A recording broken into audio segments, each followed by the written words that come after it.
Hi everyone, this is Dr. Kara Yazid, and today I want to have a discussion about a question that most of us in business are asked at least once a week.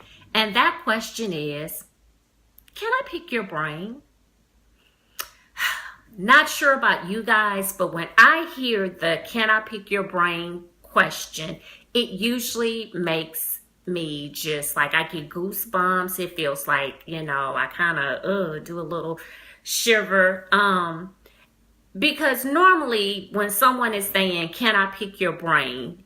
It is not followed up with how much do you charge. They're not looking at it as a consultation.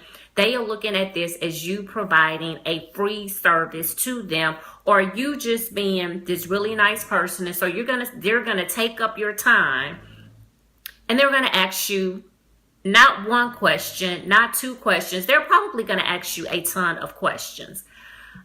As you guys may or may not know, I have a mastermind group. It's called the Millionaire Masterminds. And so one of the members in our mastermind, we were actually having a conversation about this during our last session. And it came up like someone contacted her on social media and they wanted to pick, they wanted to ask her a few questions and get her thoughts and opinions. Well, against her better judgment, this person said, can we have coffee? They went out, they had coffee.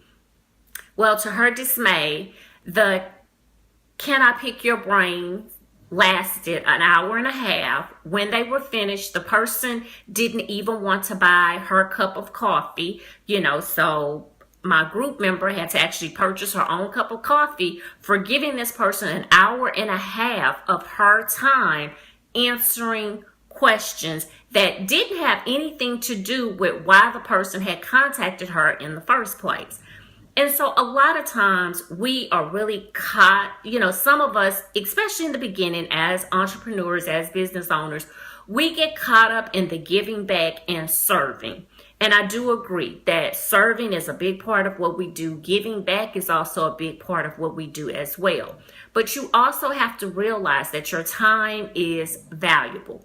You also have to realize that you have to start to set healthy boundaries, because if you don't, other people will take advantage of you. So there's a couple of ways that you can handle the can I pick your brain question. One way that you can handle it is you can say, well, I really don't do can I pick your brain sessions, but what I do offer are consultations. If you like to schedule a consultation, here's the link where you can go and you can schedule one. I also charge a fee.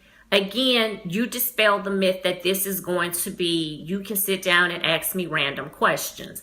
I have what is called discovery calls, where someone wants to ask me questions about a certain topic. They can go on my website, they can schedule a 30-minute discovery call. There is a fee that is associated with my discovery calls.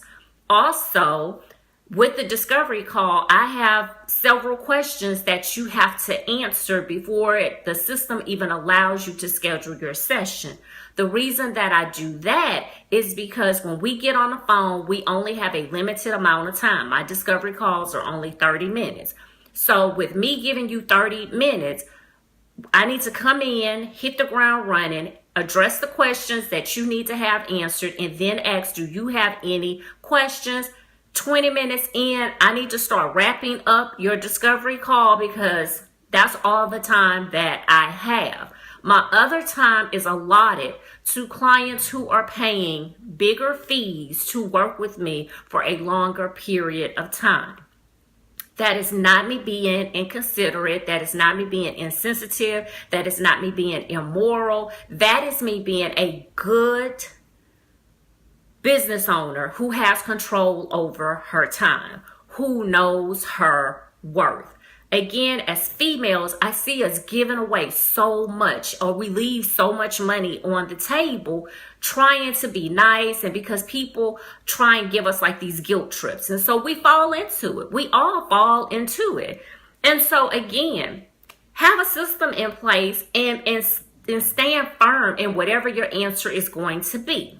Another way that you can deal with the can I pick your brain question is if you just really don't want to deal with this individual, or you're just not in a mood for doing can I pick your brains you know that they're not going to go in a consultation direction, is that you can say, I would love to work with you, but the way my business structure is set up, I would lose money if I did this at no cost.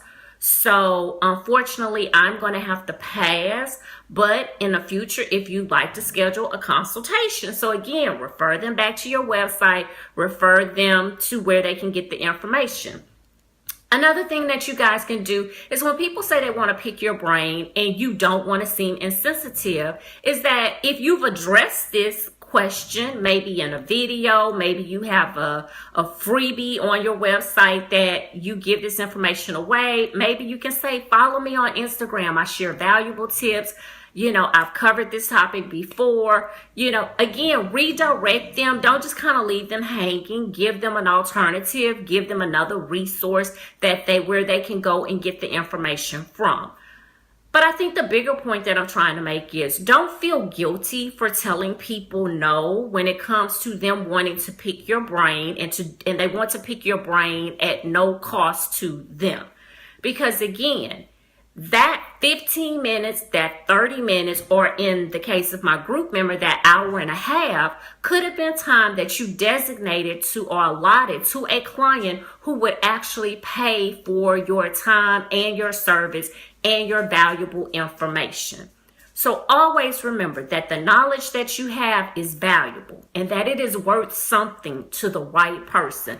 It is worth something to your ideal